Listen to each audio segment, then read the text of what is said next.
Бұл емді негізі Жаңжаухан деген кісі зерттеп шыққан, менің ұстазым. Алла ғұмыр жас берсін, ол кісіге Қытай болса да. Адам жалпы Құдай үшін, Алланың ризалығы үшін жұмыс жасау керек. Қытай болсын, Америка болсын, Еуропаның адамы болсын, бәрі біледі. Өте көп ондай адамдар. Сол сияқты бұл кісі өзі Қытай медицинада жұмыс жасаған адам, дәрігер, өзінің әйелі кенеттен омырауырақ болады. Соны емдеу барысында ресми медицинамен де нәтиже көрмейді, өзінің Қытай медицинасымен де нәтиже көрмейді. Барлық ем шараны ең жақсы деген профессор, атақты деген профессордың емін, шарасын, дәрісін сатып алып қолданады, бірақ әйеліне нәтиже жоқ. Ол кісі содан кейін әйелі өтініш жасайды. Сөйтеді да ол кісі барады да, әйелі өте нашар халде болады. Омырауы метастазға кетіп қалады, химияның түр-түрін алады, лучшысының түр-түрін алады, түр-түрін демей қойын, барлық жерде беретін бір ғой сол. 5-6 ай емдейді, нәтиже жоқ, соны ақыры әйелі жалынады. Біттім, тұра алмайтын, жүре алмайтын халге жетеді. Жатқан орында 20 минут жылайды дейді, тұрған орында 20 минут жылайды, өйткені бүкіл дене ірің басып кетеді ғой, воспаление. Сол кезде арықтап кетеді, тамақ ішпейді, 24 сағат қақсайды, метастазға кеткені білесіздер ғой, сөйтіп ол кісі сосын жаңағы неге барады, әйелі өтінеді, маған жақсы абыройлы өлім сыйла деп. Сөйтіп мынау Тайвань деген жерге апарып, Тайвань қаласында хосписке апарып жатқызады. Сол жерде өлейін деп жатқан. Сода кіре салғанда ол жердің мамандары 1 аптаған өмірі қалды деп айтады. Сөйтіп 1 апта қалған өмірін бұл кісі әртүрлі күтіммен ұзақ созады.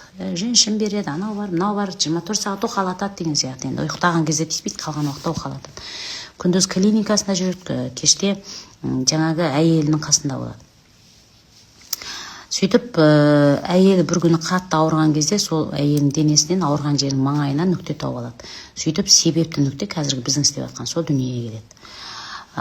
Сөйтіп әйелдің өмірін 10 айға созады. Сол 10 айға созған кезде әйелдің денесінен ғажайып нүктелер табады. Қазіргі біз жасап жүрген нүкте, ол енді бертін келе тағы да қосылды ғой. Бұрын 7 ғажайып нүкте болған, қазір бірнеше нүкте қосылды.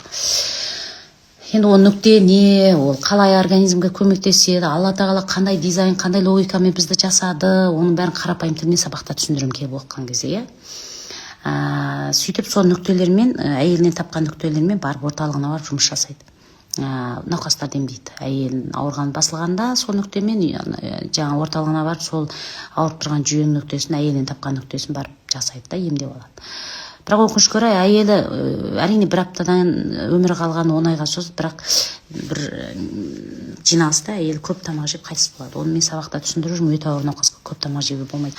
Сөйтіп сол Жаңжаухан мырзаның мен копиясын істеп жатырмын. Мен өзім асқазан ракпен ауырған адам. Күндіз-түні еңбек істеп, бірде аш, бірде тоқ, көңіл күй бұзылу, сөйтіп жүріп мен асқазан рак болып кеткен. Ол 2011-2012 жылдар. Сөйтіп ем іздеп жүріп, қысқасы мен оны қысқа ғана айтайын. Осыған жолықтым. Содан мен 100% қытайша білгендіктен осыны толық зерттедім. Содан кейін өзімнен нәтиже көргеннен кейін және жұрт емдей бастадым индивидуальный. Содан кейін үлкен мынау істің соңындағы нәтижесі емес дейді, ниеті жаңа мән беретін. Бастапқы ниеті дейді. Мен ниетім дұрыс болды. Бұл Қытай азамат, бұл Жаңжаухан мырза өзінің зерттеп шыққан дүниені бүкіл адамзатқа тегін паш етіп отыр. Мен неге қазаққа үйретпеске деген үлкен ниет миыма сақ етіп пайда болды. Сонымен тәуекел деп бастап кеттім.